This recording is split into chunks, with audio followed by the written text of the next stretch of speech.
Hello everyone, welcome to Gopal ji memorial school. पिछली class में हम आप लोगों को पढ़ाए हैं national income and related aggregates के बारे में। उन्हीं एग्रीगेट्स के रिलेटेड आज हम मेजरमेंट ऑफ नेशनल इनकम के बारे में जानेंगे कि कौन कौन से मेथड्स हैं, किस मेथड से क्या निकलता है। ये सारे के सारे मेथड्स इस चैप्टर में हम लोग जानेंगे। जो कि सबसे पहले हम लोग ये समझ लें, आपको पिछले क्लास में ये बताया है कि ग्रॉस वर्सेस नेट क्या होता है, domestic national versus national income क्या होता है। इसमें आप लोगों को जानने के लिए मैं पिछली क्लास में बता चुका हूँ। देखिए, ये जो हमारा ग्रॉस होता है, इस ग्रॉस से जब हम नेट पर जाते हैं, ठीक है, तो इसमें हम लोग डिप्रिसिएशंस को क्या करते हैं, माइनस करते हैं। वही कह रहा है कि gross value included depreciations. Gross value में क्या रहता है, डिप्रिसिएशन इंक्लूड रहता है, ठीक है। To find the net value will subtract the consumption of the fix capital. Consumption of fix capital का ही मतलब होता है डिप्रिसिएशंस। जब कोई हम फिक्स कैपिटल को कंटिन्यूसली कंजप्शन करते रहते हैं तो डे बाय डे उसकी वैल्यू क्या होती है, डिक्रीज होती है। वही डिक्रीज वैल्यू क्या होता है, डिप्रिसिएशन होता है। तो जब हम ग्रॉस वैल्यू से नेट वैल्यू की तरफ जाते हैं तो डिप्रिसिएशन को माइनस करते हैं। Gross value included depreciation. Gross value में क्या जुड़ा हुआ है, depreciation. To find the net value, जब हमें नेट वैल्यू को पता करना होता है तो we subtract the consumption of fix capital, मतलब डिप्रिसिएशन। हम उसमें से क्या करते हैं, कंजप्शन ऑफ फिक्स कैपिटल को माइनस करते हैं, तो हमारा क्या आता है, नेट, है ना। तो यही फॉर्मूला है, नेट बराबर ग्रॉस माइनस डिप्रिसिएशन। ये है डोमेस्टिक और नेशनल, ठीक है। डोमेस्टिक इनकम और नेशनल इनकम। डोमेस्टिक क्या होता है, एनडीपी होता है, एनडीपी एट फैक्टर कॉस्ट। और नेशनल क्या होता है, एनएनपी एट फैक्टर कॉस्ट। ये होता है, ये एग्रीगेट्स आपको बताए हैं पिछले क्लास में। लिखा है domestic income accounts for production with in the borders. जब हम डोमेस्टिक इनकम के बारे में पढ़े थे तो हम बताए थे कि हमारी जो डोमेस्टिक टेरिटरी के अंदर जितने सारे इनकम होते हैं, जितने सारे प्रोडक्शन से इनकम होते हैं, सारे के सारे इनकम किस में आते हैं, डोमेस्टिक में आते हैं, ठीक है। और national income include net factor income from abroad. Net factor लिखा है ना, net factor income from abroad, इसके बारे में बताया ना। नेट फैक्टर NFIA, ये कैसे आता है, NFIA net factor income from abroad कैसे आता है, जब हम नेट फैक्टर को निकालने के लिए factor income from abroad minus factor income to abroad को हम एक डिफरेंस निकालते हैं तो हमारा आता है net factor income from abroad. मतलब हमारे देश के जितने सारे रेसिडेंट्स हैं वो फॉरेन में जॉब करते हैं, उन फॉरेन में जो इनकम जनरेट करते हैं उनका इनकम, और अदर कंट्री के लोग हमारे देश से जो इनकम जनरेट करते हैं उनके इनकम का जो डिफरेंस होता है वही होता है हमारा net factor income from abroad. इतनी बात आप लोग समझ गए होंगे। तो वही यहाँ कर है कि जब हम नेशनल इनकम निकालते हैं तो उसमें क्या जोड़ देते हैं, डोमेस्टिक इनकम से जब हम नेशनल इनकम में जाते हैं तो कन्वर्जन में हमने बताया था, जैसे कि यहाँ जीडीपी, ठीक है, ये जीडीपी, ये हाल लीजिए, एनडीपी लीजिए, एनडीपी, ठीक है। मैं आपको यहाँ से कन्वर्जन समझा रहा हूँ क्या है। यहाँ लीजिए एनडीपी एट फैक्टर कास्ट, ठीक है। यहाँ एनएनपी एट फैक्टर कास्ट, मतलब हमें डी से एन पर जाना है, ठीक है, मतलब डोमेस्टिक से नेशनल पर जाना है।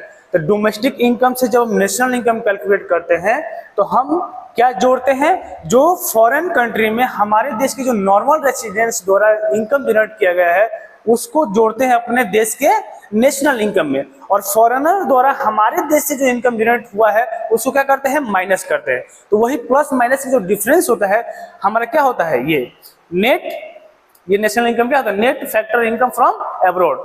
तो आप लोग समझ गए होंगे नेशनल इनकम कैसे निकालते हैं। जब हम डोमेस्टिक इनकम के अंदर net factor income from abroad को जोड़ते हैं तो हमारा क्या निकल के आता है, नेशनल इनकम। फिर दिया है एमपी और वर्सेस एफसी। एमपी और एफसी के भी आपके बारे में, इसके बारे में आपको बताया था पिछले क्लास में कि एमपी कैसे आता है और हमारा एफसी कैसे होता है। ठीक है, market price included in direct tax. Market price में क्या होता है, इनडायरेक्ट टैक्स होता है। एंड एक्सक्लूड सब्सिडी, उसमें से सब्सिडी जो क्या करते हैं, माइनस करते हैं। तो हमारा क्या निकल कर आता है, एनआईटी। यही होता है एनआईटी। कैसे आता है, अगर हम मार्केट प्राइस से फैक्टर कास्ट पे जाते हैं, ठीक है, मार्केट प्राइस से फैक्टर कास्ट पे जाते हैं तो उस समय हम एनआईटी को क्या करते हैं, माइनस करते हैं। और फैक्टर कास्ट से मार्केट प्राइस पे जाते हैं तो एनआईटी को हम जोड़ते हैं। मतलब कि जब हम मार्केट में कोई गुड्स का सेलिंग्स करते हैं तो फाइनल प्राइस होता है, और फाइनल प्राइस में जाने के लिए हमें क्या करना पड़ता है, उस कॉस्ट के सारे जो एग्रीगेट्स है उनका कैलकुलेशन करके निकालते हैं क्या हम, एनआईटी। और एनआईटी निकालने के लिए क्या हम यूज करते हैं, इनडायरेक्ट टैक्स माइनस सब्सिडीज। ये तो आपको बताना नहीं पड़ेगा इनडायरेक्ट टैक्स क्या है और सब्सिडीज क्या है, क्योंकि पिछले क्लास में इस चीज के बारे में हम बता चुके हैं। अब आइए हमारा मेथड, वैल्यू एडेड मेथड।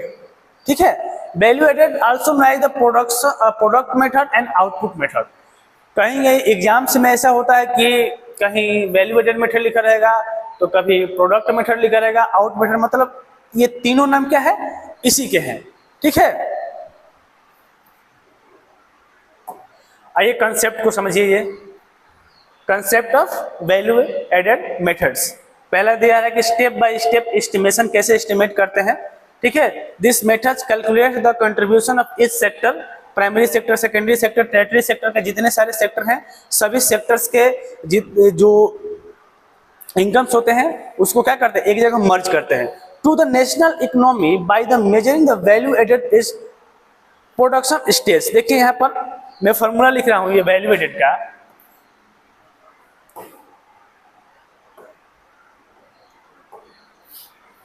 देखिए वैल्यू एडेड, ठीक है, ये फॉर्मूला क्या लिखा है यहाँ पर वैल्यू एडेड का, value of output, value of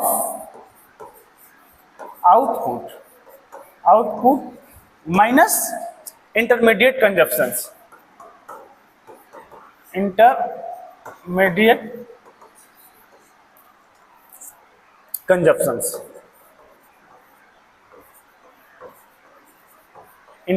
consumptions. ठीक है, वैल्यू ऑफ आउटपुट। अब ये आपका जो वैल्यू ऑफ आउटपुट है इसमें क्या क्या आता है। ठीक है, इसमें तो पहले आता है सेल्स आता है, और इसमें क्या आता है, सेल्स के बाद ये वैल्यू ऑफ आउटपुट में सेल्स आता है, और एक आता है change in stock, change in stock, sales और चेंज इन स्टॉक। सेल्स में भी दो पार्ट होते हैं। ठीक है, ये आपके इसमें नहीं दिया है, बता रहे हैं। सेल्स में भी दो पार्ट होता है, एक होता है डोमेस्टिक सेल, ऐसा सेल जो हम अपने देश के अंदर करते हैं। डोमेस्टिक सेल क्या होता है, ऐसा सेल जो हम अपने देश के अंदर जितने सारे सेल करते हैं उन सेल्स की जो फाइनल वैल्यू होती है वो हमारा डोमेस्टिक सेल्स में आता है। और एक सेकेंड होता है एक्सपोर्ट। ऐसा तो नहीं है ना कि हम जो गुड्स का प्रोडक्शन कर रहे हैं वो अपने देश में ही सेल कर रहे हैं, हम विदेशों में भी उसको क्या करते हैं, बेचते हैं, सेल करते हैं। इसलिए उसको इसमें सेल्स में क्या आता है, एक्सपोर्ट भी आ जाता है। ठीक है, स्टॉक, चेंज इन स्टॉक का मतलब ये होता है कि सपोज मान लीजिए कि हमने 10,000 का गुड्स का प्रोडक्शन किया। ठीक है, अब ये 10,000 में से विद इन 1 अप्रैल से 31 मार्च ये हमारा अकाउंटिंग होता है, आपको पता है। 1 अप्रैल से 31 मार्च तक क्या होता है, अकाउंटिंग। इस अकाउंटिंग ईयर के अंदर या 10,000 का जो गुड्स है हमारा 8,000 ही सेल हो पाया है। ठीक है, और ये हमारा क्या बच गया है, 2,000 का स्टॉक अभी बच गया है। हम नेक्स्ट ईयर इस स्टॉक का क्या करते हैं, यूज करते हैं और नया प्रोडक्शन से उसमें इंक्लूड करते हैं। तो मतलब ये हमारा जो आता है स्टॉक्स आता है, इसमें आता है closing stock minus opening stock. ठीक है, तो ये हमारा जो फॉर्मूला है वैल्यू एडेड का, पहले क्या है value of output. Value of output में क्या क्या आता है, तो वैल्यू ऑफ आउटपुट में पहले आता है सेल्स, सेल्स के अंदर क्या आता है डोमेस्टिक सेल एंड एक्सपोर्ट आता है, ठीक है। और ये स्टॉक जो होता है, स्टॉक कैसे आता है हमारा, जब हम क्लोजिंग स्टॉक में से ओपनिंग स्टॉक को माइनस करते हैं तो क्या आता है चेंज इन स्टॉक आता है, ठीक है। ये ध्यान देने की बात ये होगी जब क्वेश्चंस के अंदर वैल्यू ऑफ आउटपुट दिया रहेगा और सेल्स भी दिया रहेगा तो हम लोग मेजरमेंट करते वक्त सेल्स को इंक्लूड नहीं करेंगे, ठीक है। जब वैल्यू ऑफ आउटपुट की वैल्यू दी रहेगी और उसके साथ सेल्स भी दिया रहेगा तो सेल्स को हम इंक्लूड नहीं करेंगे, क्योंकि जब सेल्स को हम इंक्लूड कर देंगे तो उस कंडीशन में डबल काउंटिंग की प्रॉब्लम आ जाएगी। और नेशनल इनकम जब हम कैलकुलेट करते हैं तो डबल काउंटिंग नहीं होनी चाहिए, इस चीज को हम विशेष तरफ से ध्यान देते हैं, ठीक है। तो आप लोग ध्यान रखिए कि ये मान लीजिए कि दादाजी हैं और ये क्या है पिताजी और इनके बच्चे हैं। अगर दादाजी रहेंगे तो इनकी वैल्यू नहीं रहेगी, जो डिसीजन लेने वाले होंगे यही लेंगे। अगर ये नहीं रहते हैं तब हम इनका यूज करेंगे, ठीक है। तो हमें नेशनल इनकम जब कैलकुलेट करते हैं, जो पहला मेथड है वैल्यू एडेड मेथड, उस मेथड के अंतर्गत वैल्यू ऑफ आउटपुट की वैल्यू दी रहेगी तो सेल्स और ये स्टॉक और जो भी दिया रहेगा सबको क्या कर देंगे इग्नोर कर देंगे, इसकी हमें जरूरत नहीं होती है। अब आइए इंटरमीडिएट कंजप्शन में क्या क्या होता है, ठीक है। इंटरमीडिएट कंजम्पशन में क्या क्या होता है, इसमें एक होता है रॉ मटेरियल। क्या है रॉ मटेरियल, रॉ मटेरियल आता है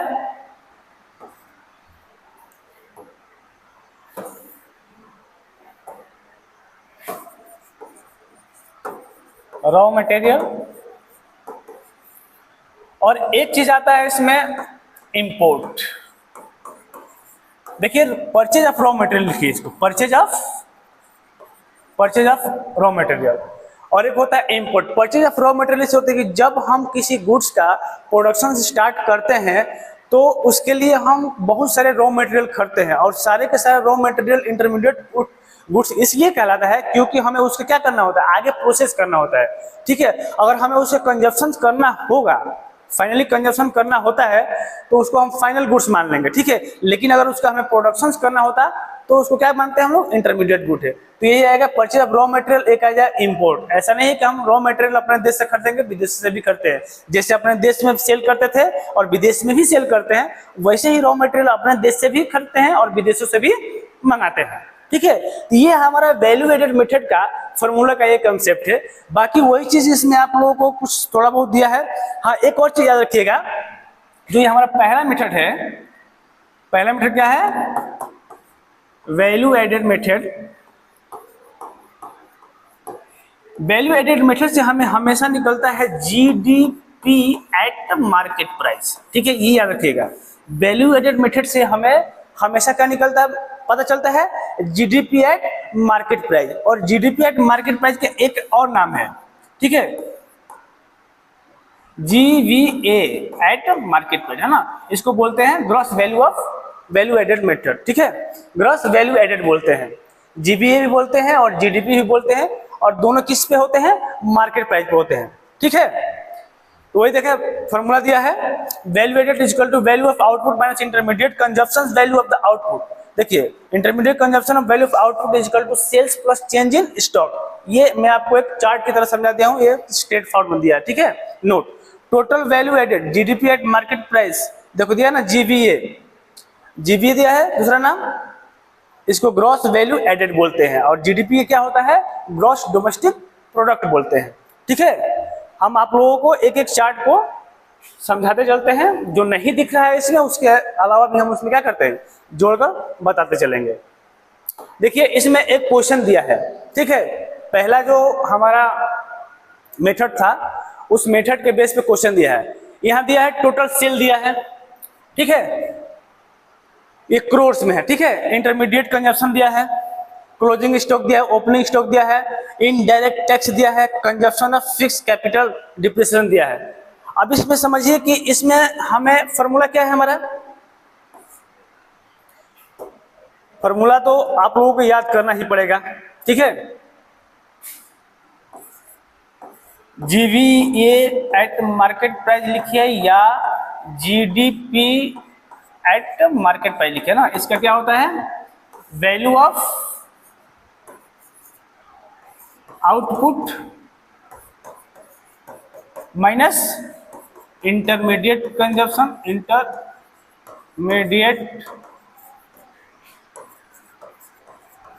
कंजप्शंस, ठीक है। अब सवाल में देखिए कि क्या हमारा वैल्यू ऑफ आउटपुट दिया हुआ है, तो वैल्यू ऑफ आउटपुट नहीं दिया है, लेकिन वैल्यू ऑफ आउटपुट में क्या हमारा आता है, सेल्स आता है, पता है ना, सेल्स दिया है हमारा, तो हम सेल्स का यूज करेंगे, ठीक है। इंटरमीडिएट कंजप्शन डायरेक्ट दे दिया है, तो यहाँ पर रखिए कितना, सेल्स है 200 plus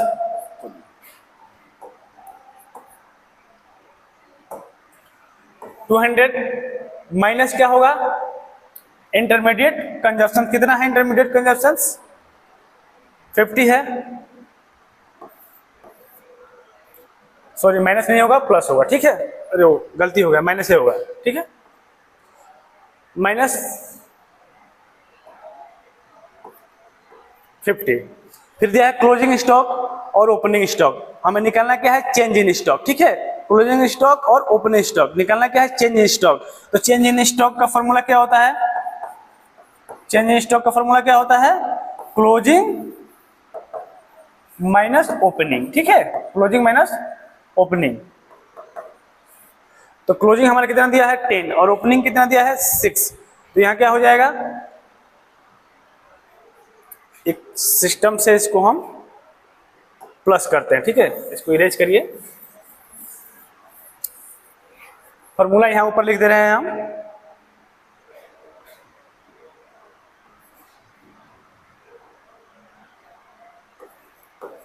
GDP at MP is equal to value of output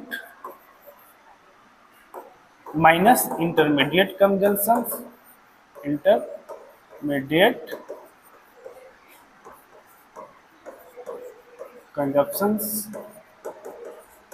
ये फॉर्मूला है। वैल्यू ऑफ जीडीपी हम लिखिए, GDP at market price is equal to value of output कितना है हमारा, वैल्यू ऑफ आउटपुट नहीं दिया, सेल्स दिया है, सेल्स कितना है, सेल्स हमारा है 200, ठीक है, माइनस इंटरमीडिएट कंजप्शन कितना दिया है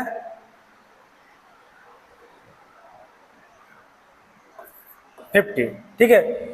अब सेल्स के साथ क्या क्या जुड़ा रहता है, ये जुड़ता है चेंज इन स्टॉक, ठीक है, क्लोजिंग कितना है 10 है, -6, ठीक है, यही जुड़ेगा। इनडायरेक्ट टैक्स और ये डिप्रिसिएशन की जरूरत नहीं है, अभी हमें इतना ही जरूरत है, तो हमारा क्या निकल कर गया 200 और ये 154 करोड़, 154 करोड़ हमारा आ गया।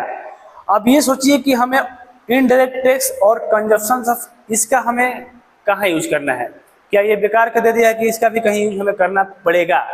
देखिए हमने कहा कि इस मेथड से हमारा क्या निकल कर आता है, जीडीपी, ठीक है, जीडीपी एट मार्केट प्राइस, ठीक है। तो ये हमारा तो ग्रॉस है ना, जो आया है ये तो हमारा ग्रॉस वैल्यू आया है, हमें निकालना क्या होता है, नेट निकालना पड़ेगा ना, एनडीपी निकालना पड़ेगा। एनडीपी ही होता है क्या हमारा, डोमेस्टिक इनकम, एनडीपी क्या बोलते हैं, डोमेस्टिक इनकम। तो यह जी से एन आने के लिए, ठीक है, जी से एन पर आने के लिए हम क्या करते हैं, डिप्रिसिएशन को माइनस करते हैं, डिप्रिसिएशन को क्या करते हैं, माइनस करते हैं, ठीक है, डिप्रिसिएशन को माइनस करते हैं। अब ये बताइए कि अब ये कंजप्शन ऑफ फिक्स कैपिटल क्या है, कंजप्शन ऑफ फिक्स कैपिटल को ही क्या करते हैं, डिप्रिसिएशन बोलते हैं, ठीक है।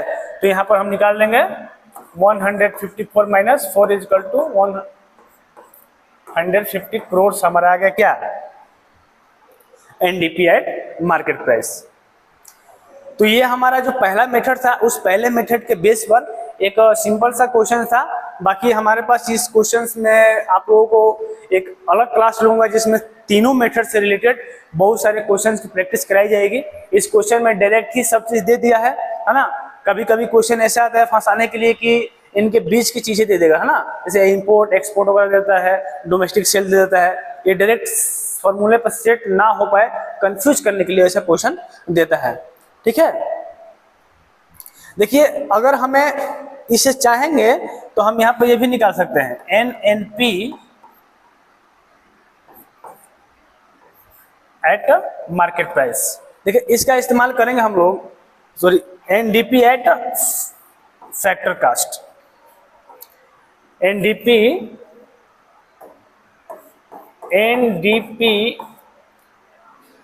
फैक्टर कास्ट पर निकाल सकते हैं, क्योंकि जब हमें मार्केट प्राइस से फैक्टर कास्ट पर जाना होता है तो माइनस करते हैं इनडायरेक्ट टैक्स को, NIT को माइनस करते हैं ना। अब NIT निकालने के लिए आपको पता है कि इनडायरेक्ट टैक्स माइनस सब्सिडीज होता है, लेकिन अगर सवाल में सब्सिडीज नहीं रहेगा तो सिर्फ इनडायरेक्ट टैक्स को ही माइनस करते हैं। आपको पता है सब्सिडीज क्यों मिलता है?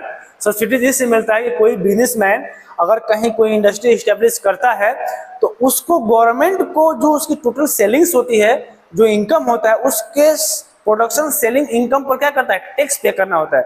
तो गवर्नमेंट क्या करती है कि अगर उसका इंडस्ट्री किसी बैकवर्ड क्षेत्र में है जहां पर सेलिंग्स कम होती है, प्रोडक्शन कम, या कोई ऐसा लोकेशन जहां प्रोडक्शन करना बहुत मुश्किल होता है, उन क्षेत्रों के लिए गवर्नमेंट क्या करती है, कुछ उस इंडस्ट्रीज को छूट देती है ना। उसी छूट के बदले में जो हमें एक बिजनेसमैन, एक इंडस्ट्रियल कंज्यूमर को छूट देती है, वही होता है सब्सिडी। तो अगर सवाल में सब्सिडी नहीं दिया है तो सिर्फ इनडायरेक्ट टैक्स को ही क्या करेंगे, ट्रीटमेंट करेंगे। तो यहाँ फैक्टर कास्ट, मार्केट प्राइस से फैक्टर कास्ट जाएंगे तो क्या करेंगे, हम इनडायरेक्ट टैक्स को माइनस करते हैं। ठीक है, फैक्टर कास्ट से जब मार्केट प्राइस पे जाते हैं जोड़ते हैं, ये तो पता है। तो जब हम उल्टा जाएंगे तो फैक्टर कास्ट से मार्केट में जाते हैं तो जोड़ते हैं, अब मार्केट से फैक्टर जाएंगे तो माइनस करेंगे। तो ये पहला हमारा मेथड जो था, ये फॉर्मूला आप लोग समझ ही गए हैं। चलिए आप लोगों को हम लेके चलते हैं।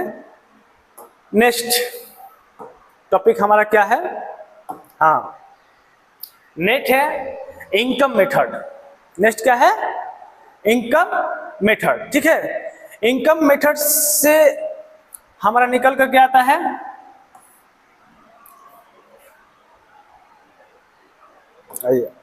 कंपोनेंट्स के बारे में जानते हैं। यहाँ पर इसके क्या क्या कंपोनेंट्स है, देखिए components of the national income methods, factors of productions, factors of productions. इसमें आइटम्स जो देते हैं वो आइटम्स नहीं है, मैं आपको बता दे रहा हूं क्या क्या है। फैक्टर्स ऑफ प्रोडक्शन में factors of productions,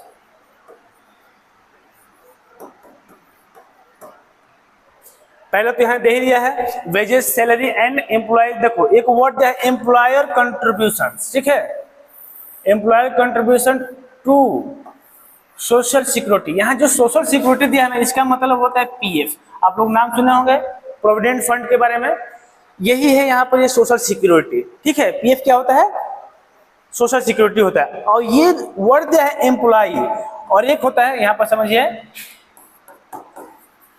employ versus employer.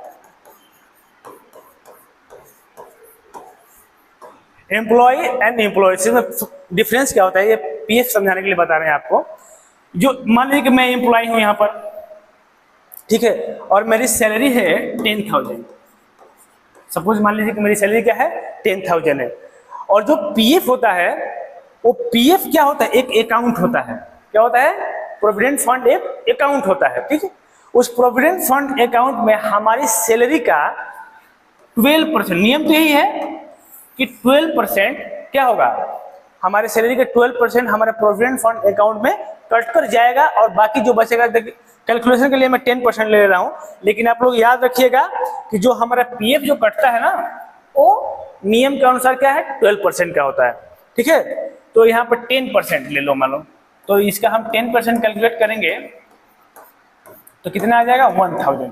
मतलब कि 1000 हमारा कहाँ जाएगा, प्रोविडेंट फंड अकाउंट के अंदर जाएगा, और हमको हाथ में कितना मिलेगा सैलरी के रूप में 9000। ठीक है, ये जो पैसा जाता है ना PF अकाउंट में, ये हमारा ही पैसा होता है, और ये पैसा हमें तब मिलता है जब या हम जॉब छोड़ते हैं तब मिलता है, या हमारी जब रिटायरमेंट होती है तब एक साथ सारा पैसा जोड़कर मिलता है। और यहाँ आपको समझना है ये वर्ड एम्प्लॉयर्स क्या होता है, ठीक है, क्योंकि हमें इनकम मेथड में कौन से वैल्यू को जोड़ना है, एम्प्लॉयर्स की जो कंट्रीब्यूशन है उसको जोड़ना है, ठीक है। तो एम्प्लॉयर्स का मतलब ये होता है कि इस स्कूल में अगर हम पढ़ा रहे हैं तो हमारी सैलरी का जो 12% है कट कर हमारा पीएफ अकाउंट में जाएगा, ठीक है। जितना हमारे अकाउंट में, मान लीजिए कि हमारा ये अकाउंट है, इस अकाउंट में 1000 पर मंथ पीएफ अकाउंट में जा रहे हैं हमारी सैलरी से कट कर, तो इतना ही जो ये स्कूल के जो मालिक हैं, बॉस हैं, ठीक है, इतना ही पैसा वो अपने तरफ से इस अकाउंट में क्या करते हैं, डालेंगे। वही होता है एम्प्लॉयर कंट्रीब्यूशन, समझे। एक पीएफ अकाउंट में एक एम्प्लॉय का जितना कंट्रीब्यूशन होता है उतना ही कंट्रीब्यूशन उस ऑर्गेनाइजेशन का जो बॉस होता है वो डालता है उस पीएफ अकाउंट के अंदर, समझ गए। तो हम लोग जब नेशनल इनकम निकालेंगे इस इनकम मेथड के द्वारा, तो हम सिर्फ एम्प्लॉयर्स अमाउंट को ही रखेंगे। आप लोग एम्प्लॉय पीएफ जो वैल्यू होगी एम्प्लॉय द्वारा वो नहीं रखेंगे। क्यों नहीं रखेंगे? क्योंकि हम पहले ही क्या किए हैं, सैलरी के रूप में सारा पैसा ले चुके हैं, ठीक है। ऐसा नहीं ना है, हम पहले ही सैलरी के रूप में पैसा ले चुके हैं, इसलिए हमारा एम्प्लॉय का जो पीएफ होगा वो इसमें नहीं इंक्लूड होगा। किसका इंक्लूड होगा? सिर्फ बॉस जो पैसा उसमें कंट्रीब्यूट करेगा उसी को इंक्लूड करेंगे। यहाँ सीधा लिखा है employees contribution to social security, ठीक है। एम्प्लॉय की जो सोशल सिक्योरिटी है, पीएफ प्रोविडेंट फंड अकाउंट है, उसमें एक बॉस क्या करता है, उसमें डालता है, ठीक है। और इसके अलावा इसमें और एक चीज आती है, काइंड पेमेंट हो गया, ठीक है। अभी देखिए काइंड पेमेंट क्या होता है। काइंड पेमेंट का मतलब होता है कि एक एम्प्लॉय को मिलने वाले जो गिफ्ट्स हैं, जैसे स्कूल के या किसी ऑर्गेनाइजेशन की तरफ से उसके एक लोगों का ड्रेस मिल गया, टी शर्ट्स मिल गया, या किसी फेस्टिवल पर कुछ गिफ्ट वगैरह मिल जाता है, वो सारा क्या होता है, काइंड पे, वो भी इसमें आता है, ठीक है। वो भी किसमें आता है? इसी में आता है। एक और चीज है ये ऑपरेटिंग सरप्लस। अब बताइए कि ऑपरेटिंग सरप्लस में क्या क्या आता है? Income from property, income from property. Property से क्या मिलता है? रेंट मिलता है, रॉयल्टी मिलता है, इंटरेस्ट मिलता है। एंड एंटरप्रेन्योरशिप मतलब एक प्रॉफिट, ठीक है। आपको रेंट कब मिलेगा? चलिए मैं आपको बताता हूँ रेंट कैसे मिलता है। और ये वर्ड के देखिए, जो हमारा प्रोडक्शन फैक्टर होते हैं, प्रोडक्शन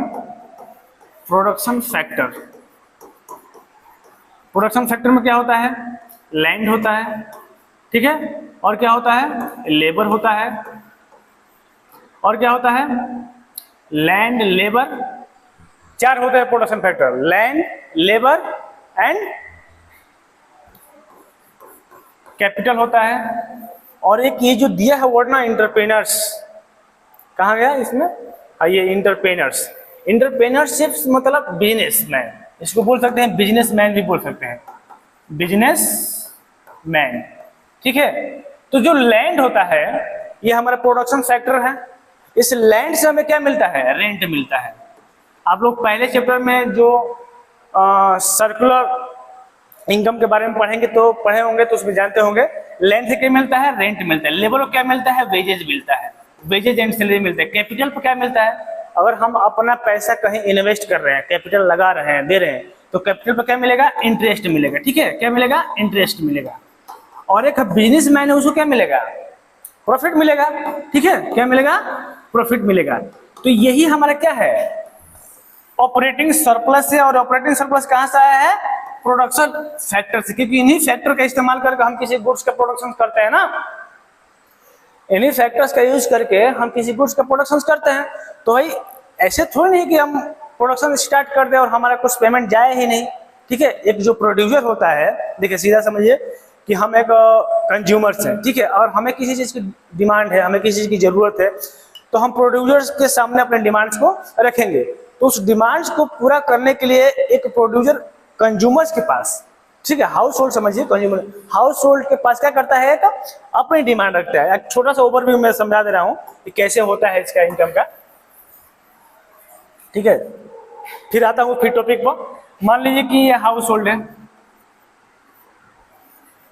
हाउस होल्ड, और ये ले लीजिए फर्म ले लीजिए, ठीक है, फर्म या कंपनी या बिजनेस जो बनाने वाले हैं, ठीक है। अब हाउस होल्ड जो डिमांड करता है, ठीक है, तो उसके लिए ये क्या करता है, फैक्टर सर्विसेज क्या करता है, प्रोवाइड करता है, किसको, फर्म को।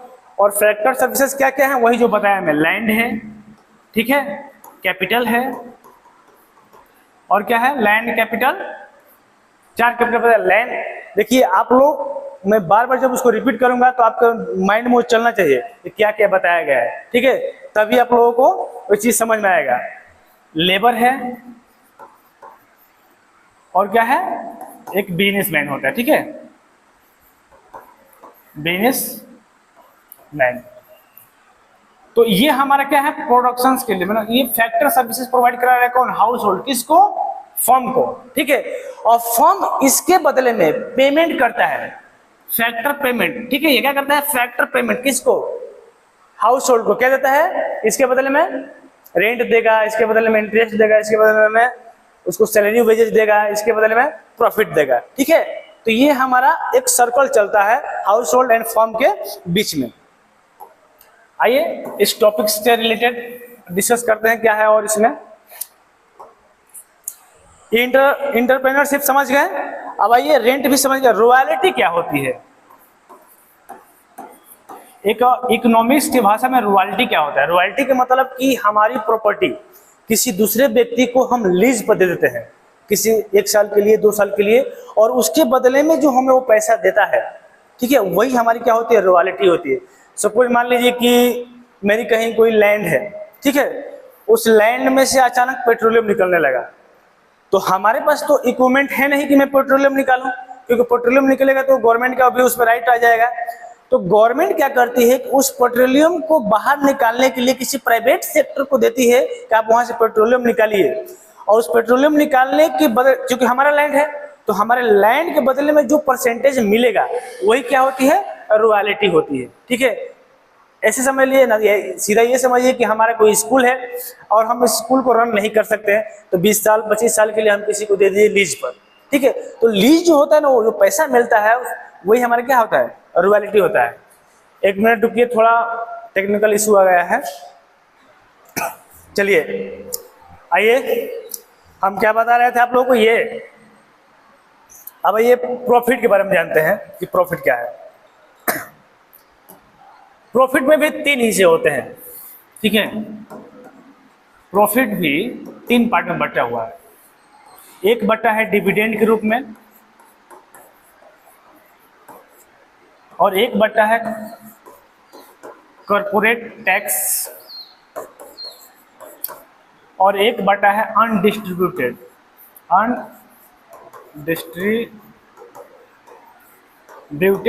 प्रॉफिट। आप डिविडेंड क्या होता है ये समझिए। डिविडेंड क्या मतलब कि जब एक फर्म चलती है तो उस फर्म में किसी एक व्यक्ति का पैसा नहीं लगा रहता है, ठीक है, कई व्यक्ति अपना थोड़ा बहुत कंट्रीब्यूशन करके उस फर्म को चलाते हैं। एक तरीके से अकाउंटिंग वर्ड में समझा जाए तो पार्टनरशिप कर सकते हैं, या अगर कोई कंपनी है तो उसमें शेयर होल्डर्स बोल सकते हैं, ठीक है। शेयर होल्डर्स मतलब कि जो किसी फर्म को चलाने के लिए जो मनी के रूप, मॉनेटरी टर्म में जो हेल्प करने वाले व्यक्ति होते हैं वो शेयर होल्डर होते हैं। क्योंकि एक कंपनी की जो टोटल कैपिटल होती है, उस कैपिटल वैल्यू के बेस पर क्या होता है, शेयर इशू होता है। उस शेयर को मार्केट में लॉन्च करने के बाद पब्लिक उस शेयर को खरीदती है, जो पब्लिक उस शेयर को लेती है वही कहलाती है शेयर होल्डर्स, है ना। अगर इंडस्ट्री है तो वहाँ पार्टनर्स है, पार्टनर्स अपना अपना कैपिटल इन्वेस्ट किए हुए हैं, ठीक है। तो ये डिविडेंड उनको तब मिलता है जब 1 साल के अंदर, मान लीजिए कि 1 साल में हमने 10 लाख का क्या क्या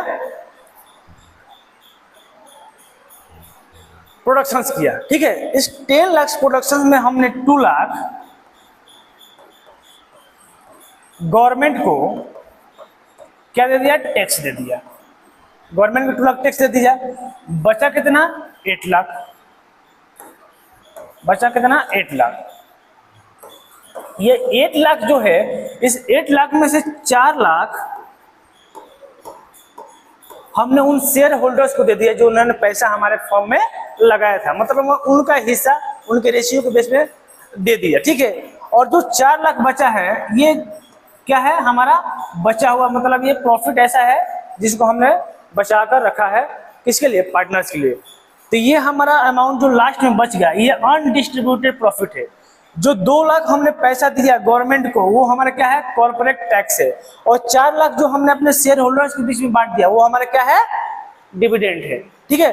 तो इस प्रॉफिट के अंदर ये 3 चीजें आती हैं, ठीक है। जब हम इस मेथड के थ्रू ये नेशनल इनकम निकालेंगे तो अगर हमारा प्रॉफिट नहीं दिया रहेगा इस क्वेश्चन के अंदर तो हम इन चीज को देखेंगे, dividend, corporate tax and undistributed profit दिया है कि नहीं है, उसी बेस पर हम क्या करेंगे, अपना नेशनल इनकम निकाल लेंगे, समझ गए।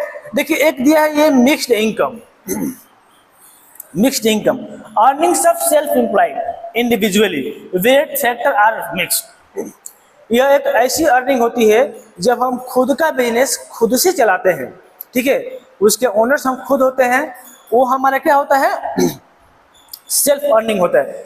ऐसा भी हो सकता है कि जब कभी कभी ऐसा होता है कि एक फॉर्म के अंदर 4-5 लोग अपना कैपिटल इन्वेस्ट करते हैं बट उसमें वर्क नहीं करते हैं, ठीक है। कैपिटल इन्वेस्ट हम लोग मान लीजिए कि ABC हैं, ठीक है, A, B और C हैं, ठीक है। इन तीनों लोगों ने मिलकर एक फॉर्म स्टार्ट किया और पैसा लगाया। पैसा लगाने के बाद इन लोगों को क्या मिलेगा, डिविडेंड या प्रॉफिट मिलेगा, इनको क्या मिलेगा, प्रॉफिट मिलेगा। लेकिन इसमें से एक C जो है कि इस फॉर्म में पैसा भी लगाया है और इस फॉर्म में काम भी करता है, ठीक है। तो जो काम करने के बदले में इसको जो पैसा मिलेगा वही हमारा क्या है, सेल्फ एम्प्लॉयड है, ठीक है, सेल्फ एम्प्लॉयड। इसको बोलते हैं एक वर्ड में मिक्स्ड इनकम। क्या बोलते हैं, मिक्स्ड इनकम होता है। समझ गए इस बात को ना कि ये मिक्स्ड इनकम क्या होता है। तो ये क्या फॉर्मूला हमारा बन कर निकल कर आता है, देखिए क्या आता है, एनडीपीएच फैक्टर कास्ट। इस मेथड से क्या निकलता है, मैं पहले ही बताया था, एनडीपीएच फैक्टर कास्ट निकलता है, मतलब net domestic product at factor cost. NDPH FC का मतलब क्या होता है, net domestic product at factor cost, ठीक है। अब दिया है सीओई। सीओई क्या है, ऊपर देखो यही है जो आइटम दिया ना, सीओ, ये सारे आइटम प्लस ऑपरेटिंग सरप्लस, ये क्या है, operating surplus. Compensation employee, COE क्या है, कंपनसेशन ऑफ एम्प्लॉई। एक एम्प्लॉई को क्या कंपनसेशंस मिलते हैं, वेजेज मिलता है, सैलरी मिलता है, पीएफ अकाउंट में उनके गोश्त वगैरह पैसा डाला जाता है, सिक्योरिटी फंड, कुछ गिफ्ट वगैरह मिलता है, गाड़ी भी मिल जाता है। किसी को एम्प्लॉय को नहीं मिलता है, बेस्ट एम्प्लॉय अवार्ड मिलता है तो उसमें क्या मिलता है, गाड़ी गिफ्ट मिल जाएगा, है ना। किसी दीपावली या किसी त्योहार पर कुछ गिफ्ट वगैरह दिया जाता है, बोनस वगैरह मिल जाता है, वो सब क्या हो जाएगा हमारा, ये कंपनसेशन ऑफ एम्प्लॉय के अंदर आ जाएगा। फिर दिया है सरप्लस, ऑपरेटिंग सरप्लस।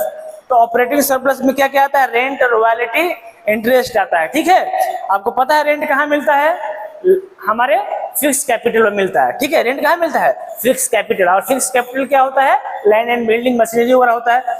रॉयल्टी कहाँ मिलता है, हमारी खुद की जो प्रॉपर्टी होती है वो किसी दूसरे के द्वारा उस पे प्रोडक्शन किया जाता है, उसके बदले में जो पैसा मिलता है वो हमारा क्या होता है, रॉयल्टी। देखिए वहां पर वो डिविडेंड की बात नहीं आएगी, क्योंकि जो हमारी प्रॉपर्टी है उस प्रॉपर्टी का इस्तेमाल करके जो प्रोडक्शन हो रहा है वो इक्विपमेंट हमारे पास नहीं है, या वो हमारे पास नॉलेज नहीं है, ठीक है, या हमारे पास उतना सोर्स नहीं है जिससे हम उसका प्रोडक्शन कर सके। इसलिए हमने अपनी प्रॉपर्टी किसी दूसरे को दे दिया है उसका प्रोडक्शन करने के लिए, और उसके बदले में वह व्यक्ति हमें जो पैसा दे रहा है वो रॉयल्टी होता है, लीज भी बोलते हैं, ठीक है।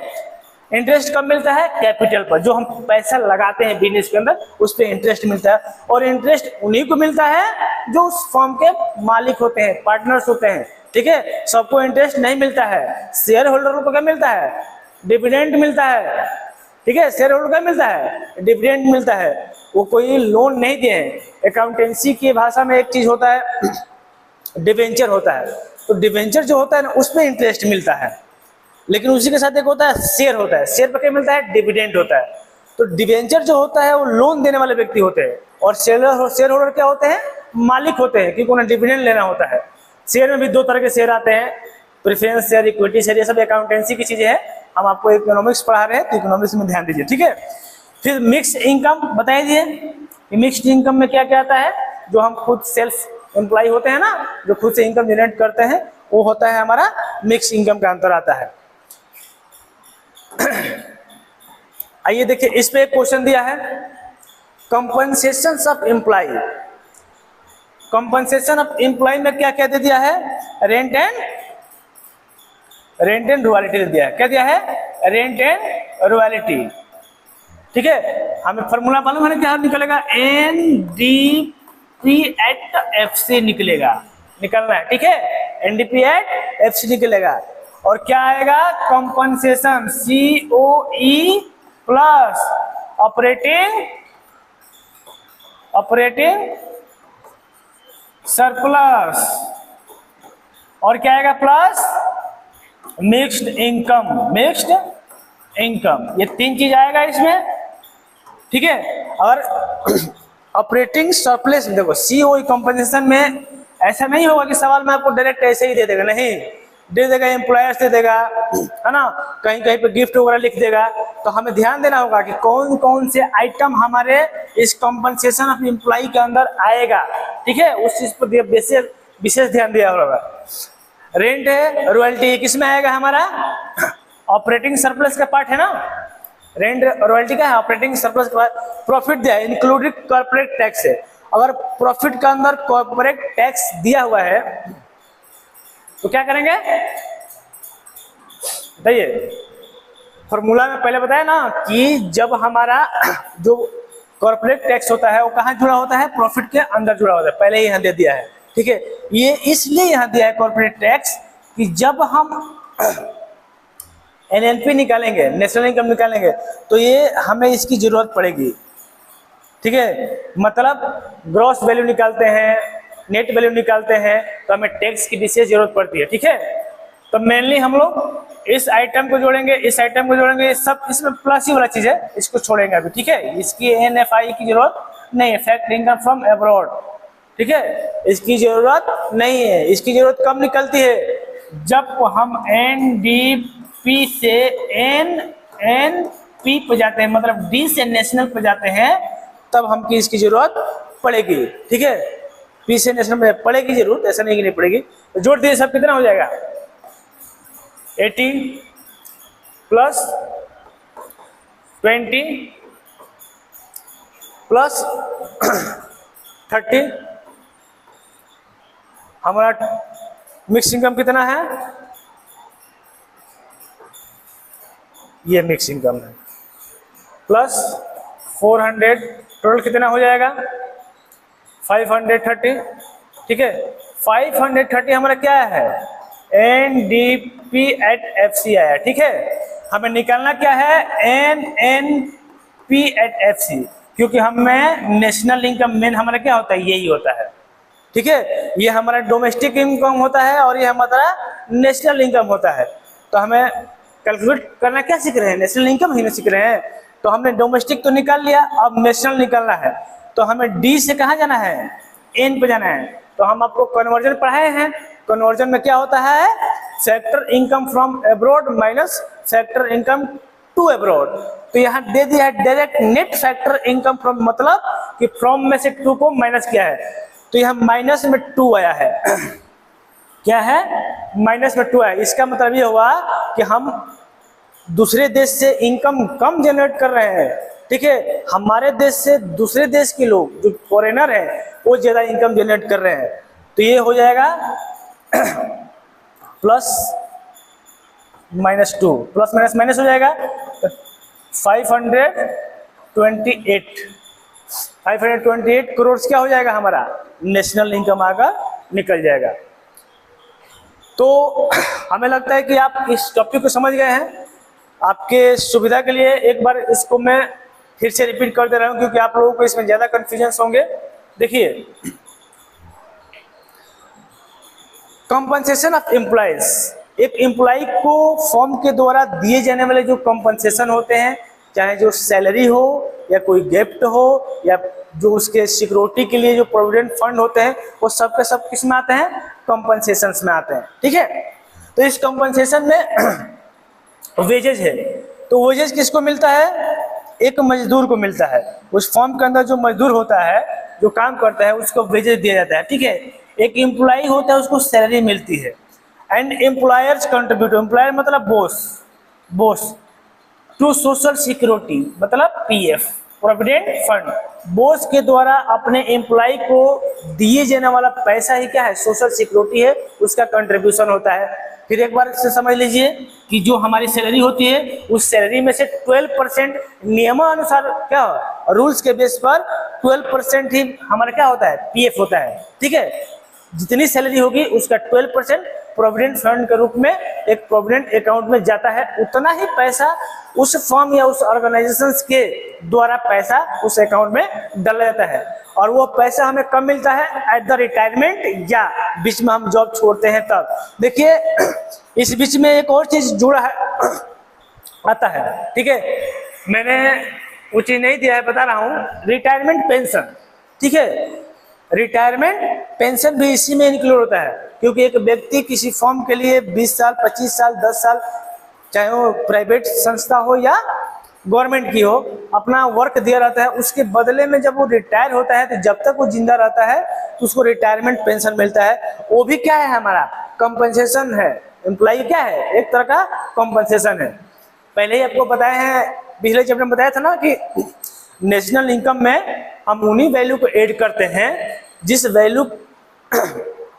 वैल्यू के लिए हमने कोई सर्विसेज प्रोवाइड की हो या कोई गुड्स या सर्विसेज प्रोवाइड की हो। फ्री फंड का चीजें इसमें नहीं आता है। ठीक है, नेशनल इनकम में फ्री फंड की चीजें नहीं आती है। और फ्री फंड की चीजों को क्या बोलते हैं इकोनॉमिक्स की भाषा में, ट्रांसफर इनकम। क्या बोलते हैं, ट्रांसफर इनकम। और ट्रांसफर इनकम होता क्या है, हमारा स्कॉलरशिप हो गया, ओल्ड एज पेंशन हो गया, ठीक है, छात्रवृत्ति मिलता है ना, ये क्या है, ट्रांसफर इनकम होता है। मैंने उस चीज के लिए कोई सर्विसेज नहीं दी है। ठीक है, फ्री में हमको कहीं मिले। मान लीजिए हम कहीं जा रहे हैं और कहीं से भीख मांग रहे हैं, 10 रुपये दे दो, 20 रुपये दे दो, कोई हमको दे दिया, तो क्या हम उसको नेशनल इनकम में जोड़ेंगे? नहीं, वो हमको फ्री फंड का मिला है, हमने उसके लिए कोई सर्विस नहीं दिया है। समझे, वो चीज आ जाता है। मिक्स्ड इनकम बताया ही था, अर्निंग ऑफ सेल्फ, खुद से जो अर्निंग हम करते हैं। ठीक है, ठेला लगा लिए कहीं पर, कोई रेस्टोरेंट खोल दिए, वहां से अर्निंग हो रही है। एक फर्म के अंदर मालिक होते हुए भी काम कर रहे हैं, वो भी अर्निंग हो रही है। कई तरीके से जो होता है वो हमारा मिक्स्ड इनकम कहता है। और ये हमारा फॉर्मूला बनकर आ गया क्या, NDP@FC। और NDP@FC क्या कहलाता है, डोमेस्टिक इनकम। ठीक है, क्या होता है, डोमेस्टिक इनकम। और हम निकालना क्या होता है, नेशनल इनकम। निकालना क्या है, नेशनल। तो नेशनल इनकम क्या है, NNP होता है, NNP। तो डोमेस्टिक से नेशनल जाने के लिए हम क्या करते हैं, net factor income from abroad को जोड़ते हैं। तो जो सवाल बताया उस क्वेश्चन में क्या था, माइनस में आया था हमारा, मतलब विदेशी लोग हमारे देश से ज्यादा कमा रहे हैं, इसलिए माइनस में चला गया है। आइए हमारा नेक्स्ट मेथड है एक्सपेंडिचर मेथड। भाई हमने बना लिया, कमा लिया, बनाना प्रोडक्शन किया मतलब प्रोडक्ट मेथड, कमाना इनकम किया इनकम मेथड, और हम खर्चा करेंगे। ठीक है, इकोनॉमिक्स में हम लोग बनाते हम ही है, कमाते हम ही और खर्चा हम ही कर, आपस में क्या होता है, घूमता रहता है। इनकम क्या होता है, आपस में ही घूमता रहता है। सर्कुलर फ्लो ऑफ इनकम एक चैप्टर है इकोनॉमिक्स में ही, सर्कुलर फ्लो ऑफ इनकम। उसमें यही बताते हैं कि इनकम कैसे एक व्यक्ति से दूसरे व्यक्ति तक घूमता है, ट्रांसफर करता है। हमारा ही पैसा हमारे पास कैसे जाता है और वो पैसा कैसे यूज दूसरे के लिए होता है। ठीक है, आइए expenditure method, measuring final consumption and investment. इसमें दो चीज का हम मेजरमेंट करते हैं, फाइनल कंजप्शंस एंड इन्वेस्टमेंट के बारे में। देखिए हम जब कहीं कोई चीज का इन्वेस्ट करते हैं तो एक तरह से हम खर्ची करते हैं। ठीक है, हम सेविंग करके रखे हैं और किसी चीज के लिए हम कहीं इन्वेस्ट कर रहे हैं, चाहे वो किसी मशीन में करें। मान लीजिए कि हमने कोई फैन परचेज किया, मशीन परचेज किया, तो हमने वहाँ इन्वेस्ट किया है एज ए कैपिटल के रूप में, लेकिन एक पैसे के रूप में देखा तो हमने क्या किया, वहाँ पर खर्च किया है, एक्सपेंस किया है, एक्सपेंडिचर है हमारा। ठीक है, और फाइनल कंजप्शन, फाइनल कंजम्पशन वही वैल्यू होती है जिस प्राइस पर एक कंज्यूमर किसी गुड्स का क्या करता है, कंजप्शन करता है, वही होता है फाइनल कंजप्शन, है ना। जिस प्राइस पर मार्केट में कोई हाउस होल्ड या कोई कंज्यूमर किसी गुड्स को परचेज करके कंज्यूम करता है, वही का फाइनल कंजप्शन होता है। आइए नेक्स्ट, आइए इसके क्या क्या कंपोनेंट्स है। देखिए जितने सारे मेथड्स हैं उन सभी मेथड से क्या है, कंपोनेंट्स है ना। उन कंपोनेंट्स को हम याद रखेंगे तो मैक्सिमम क्वेश्चन हम सॉल्व कर देंगे। ऐसे तो बोर्ड के एग्जाम में कई सालों से देखा जा रहा है कि दो ही मेथड पे क्वेश्चन आ रहे हैं, या तो वैल्यू एडेड पे दे रहा है या इनकम मेथड पे दे रहा है। एक्सपेंडिचर मेथड को कम दे रहा है, मतलब बहुत इसकी कम पॉसिबिलिटी है आने की। लेकिन ऐसा हो रहा है ना कि आज के समय में जो एग्जाम्स हो रहे हैं, जिस चीज़ के बारे में हम सोच रहे हैं कि नहीं आएगा वही आ जा रहा है, तो हमें सीखना तो सब कुछ पड़ेगा, ठीक है। तो इसमें क्या क्या कंपोनेंट्स हैं देखते हैं, ठीक है। पीएफसी,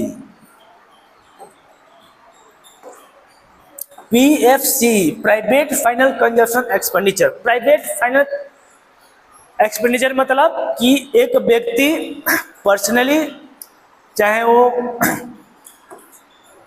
फूड्स पे करे, है ना, हाउस घर बनाने के लिए करे, हाउस के लिए करे, ठीक है, एक एजुकेशन पे करे, खर्च करे, ठीक है, शेल्टर पर करे, वही होता है हाउस शेल्टर। ये जो पर्सनली रूप से प्राइवेट फाइनल कंजप्शन, जो प्राइवेट अपने लिए हम कर रहे हैं, ठीक है, वही हमारा किस में आता है, प्राइवेट फाइनल कंजप्शन के अंदर आता है। देखिए आप लोग देखे होंगे गुरुद्वारा में लंगर खिलाया जाता है, वहाँ पर वो एक तरह का एनजीओ है, ठीक है, वहाँ कोई पैसा हमें देना नहीं पड़ता है, लेकिन जो वहाँ वो कर रहा है वो फ्री में कर रहा है, हमारे लिए फ्री में कर रहा है, लेकिन उसका क्या हो रहा है, एक्सपेंस हो रहा है ना, एक्सपेंडिचर हो रहा है, तो उसका भी क्या है, पर्सनली है, ठीक है जी। ये देखो government final consumption expenditure government भी करती है। देखो गवर्नमेंट को मेन रखेंगे हम लोग डिफेंस गुड्स पर, ठीक है, डिफेंस गुड्स पे गवर्नमेंट को मेनली, गवर्नमेंट तो ऐसे बहुत सारे एक्सपेंसेस करती है, ठीक है, एजुकेशन करती है, हेल्थ करती है, हाईवे रोड्स बनाती है, नए नए डैम्स बनाती है, ब्रिज बनाती है, ठीक है। इसके अलावा वो डिफेंस करती है, वेपन्स के लिए करती है, मिसाइल्स वगैरह बनाती है, लॉन्चेस, कई सारे एक्सपेंसेस करती है ना। अब गवर्नमेंट की क्या एक्सपेंसेस है, आप लोग इस चीज़ से भली बात है परिचित देख ही रहे हैं, उनका इनकम का सोर्स भी पता है और उनका एक्सपेंसेस क्या है। देखिए इनकम के सोर्स से एक बात याद आ गई हमें, जो हमारा इंडियन इकोनॉमिक में आप लोग पढ़ेंगे कि जो 1950 से लेकर और 1991 तक जो इकोनॉमिक्स पॉलिसी थी हमारे देश की, वो पूरा कंट्रोल गवर्नमेंट के अंदर ही था, ठीक है। लेकिन 1991 में पीवी नरसिम्हा राव जी की जो सरकार थी, प्रधानमंत्री थे, उसमें फाइनेंस मिनिस्टर थे ये मनमोहन सिंह जी, ठीक है। उन्होंने एक पॉलिसी लाई थी, इकोनॉमिक्स पॉलिसी एलपीजी की, ठीक है, एलपीजी पॉलिसी लाई थी। मतलब इसका उस इंडियन इकोनॉमिक्स पढ़ाएंगे तो बताएंगे, मैं थोड़ा सा जान लीजिए इसमें कि जो ये पॉलिसी जो लाया गया था, ये इंडिया की जो इंडियन इकोनॉमिक्स है उसकी पॉलिसी, इकोनॉमिकल स्टेटस को रिफॉर्म्स करने के लिए पॉलिसी लाई गई थी। मतलब ये पॉलिसी का मेन उद्देश्य ये था कि गवर्नमेंट का कंट्रोल कम किया जाए, ठीक है, हर चीज़ पे गवर्नमेंट का कंट्रोल था 1991 तक, ठीक है। ये लिबरलाइजेशन, प्राइवेटाइजेशन, ग्लोबलाइजेशन, ये सारी चीज़ें इसका फुल फॉर्म होता है, वो आपको इंडियन इकोनॉमिक्स में पढ़ाएंगे। ये आपका मैक्रो इकोनॉमिक्स चल रहा है तो हम लोग इसी पे बात करेंगे। फिर दिया है कि gross domestic capital formation, gross domestic capital formation. अब ये बताइए कि किसी कैपिटल का फॉर्मेशन होता कैसे है।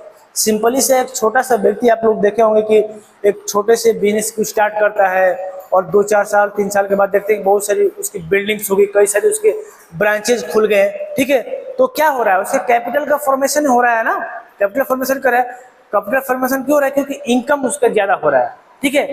तो जब हम कोई कैपिटल की फॉर्मेशन करते हैं तो कैपिटल क्या करते हैं, खरीदते हैं। क्या करते हैं, कैपिटल को खरीदते हैं। तो खरीद रहे हैं तो मतलब क्या कर रहे हैं, एक्सपेंस कर रहे हैं, खरीद रहे हैं तो क्या कर रहे हैं, एक्सपेंस कर रहे हैं, तो वो हमारा कैपिटल फॉर्मेशन इसमें भी आ जाएगा। Investment, net export, export minus import. देखिए नेट इन्वेस्टमेंट बराबर ये दिया है फॉर्मूला, नेट एक्सपोर्ट कैसे आता है, एक्सपोर्ट में से इंपोर्ट मतलब हमने दूसरे देश में जो बेचा है और दूसरे देश से जो खरीदा है उसका डिफरेंस निकालते हैं तो हमें पता चलता है कि नेट एक्सपोर्ट्स क्या है, ठीक है। और इस मेथड से, एक्सपेंडिचर मेथड से हमारा क्या निकलता है, GDP at market price, GDP at market price. Expenditure method से क्या निकलता है, GDP at market price. Market price क्यों निकालते हैं, क्योंकि एक्सपेंस हम मार्केट में ही करते हैं, ठीक है। इससे निकलता है जीडीपी एट मार्केट प्राइस। और ये एक्स का मतलब एक्सपोर्ट, एम मतलब import, x export minus import जब निकालते हैं तो हमारा क्या आता है, नेट एक्सपोर्ट आता है। तो ये हमारा था एक्सपेंडिचर मेथड के जो कंपोनेंट्स है जो यूज होते हैं क्वेश्चन में। आप लोग इस चीज तीन चीजों को याद रखिएगा मेनली, ठीक है। प्राइवेट फाइनल कंजप्शन, प्राइवेट में क्या क्या आएगा, ठीक है, गवर्नमेंट क्या क्या एक्सपेंस करती है, ठीक है, और ये डोमेस्टिक कैपिटल फॉर्मेशन कैसे होता है। देखिए इसके अलावा जो एक और चीज आता है एनपीओ, ठीक है, एनपीओ। जो ये एनपीओ वर्ड है ना, ये हमारे 12th के सिलेबस से हटा दिया गया है। ये इकोनॉमिक्स का पार्ट नहीं था, ये पार्ट था अकाउंटेंसी का, कॉमर्स में अकाउंटेंसी का पार्ट था, लेकिन इसमें एक्सपेंडिचर से रिलेटेड बात कर रहे हैं तो एक एनपीओ जोड़ते हैं। एनपीओ का मतलब होता है नॉन प्रॉफिट ऑर्गेनाइजेशंस, ठीक है। एनपीओ का फुल फॉर्म होता है नॉन प्रॉफिट ऑर्गेनाइजेशंस। ऐसा ऑर्गेनाइजेशन जिसका मोटिव क्या होता है, वेलफेयरिंग के लिए होता है, सेवा सर्विसेज देने के लिए होता है, वहाँ उसका मोटिव प्रॉफिट के लिए नहीं होता है, ठीक है। लेकिन जो सर्विसेज देता है उसके लिए वो क्या करता है, एक्सपेंस करता है, इसलिए इसको इसमें इंक्लूड करते हैं। जैसे कि एनपीओ में क्या आ जाएगा, एनजीओ वगैरह आ जाते हैं, ओल्ड एज होम आ जाएंगे, ऑर्फनेज वगैरह आ जाती हैं, जो वृद्धाश्रम है ना, उस सारी चीज़ों में क्या होता है, उनके लिए फूड्स के लिए, शेल्टर्स के लिए, कपड़े के लिए, ठीक है, ऑर्फनेज वगैरह में बच्चों के एजुकेशन के लिए सारे जो खर्चे होते हैं वो भी क्या आते हैं, इसी एक्सपेंडिचर मेथड के अंदर ही इंक्लूड किए जाते हैं, ठीक है। तो आप लोग बताइएगा कि इस मेथड्स में आप लोग कमेंट से बताइएगा कि क्या क्या समझ में आया, क्या समझ में नहीं आया। हो सकता है कि बहुत लोगों को हमारी बातें समझ में आई होगी, बहुत को नहीं आई होगी, ठीक है। तो यहाँ जाने देखिए प्राइवेट फाइनल कंजप्शन सीधा दे दिया है, ठीक है। इससे हम निकालते क्या फॉर्मूला, क्या याद रखिएगा, जीडीपी, क्या गया फॉर्मूला, फॉर्मूला क्या है, जीडीपी एट मार्केट प्राइस, यहाँ छूटा हुआ है मार्केट प्राइस, याद रखिए, लिखिएगा एमपी होगा, क्या होगा, एमपी, जीडीपी एट एमपी। ये क्या है, कंजप्शन है, प्राइवेट कंजप्शन। ये क्या है, ये गवर्नमेंट के द्वारा है, और ये क्या है, ग्रॉस वाला है, ठीक है।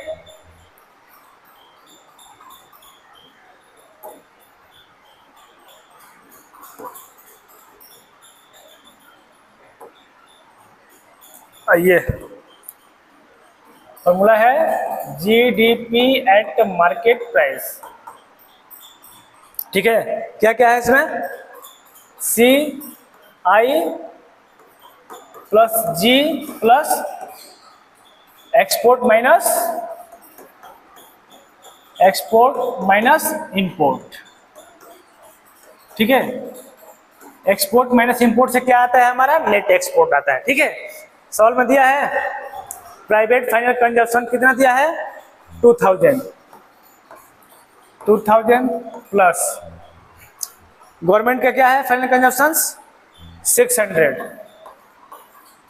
प्लस नेट एक्सपोर्ट कैसे आया है, एक्सपोर्ट माइनस इंपोर्ट करके, तो नेट एक्सपोर्ट कितना है, -50 है, ठीक है। इसका मतलब ये हुआ कि हमने दूसरे देशों में कम बेचा है, विदेशों से ज्यादा मंगाया है, ठीक है।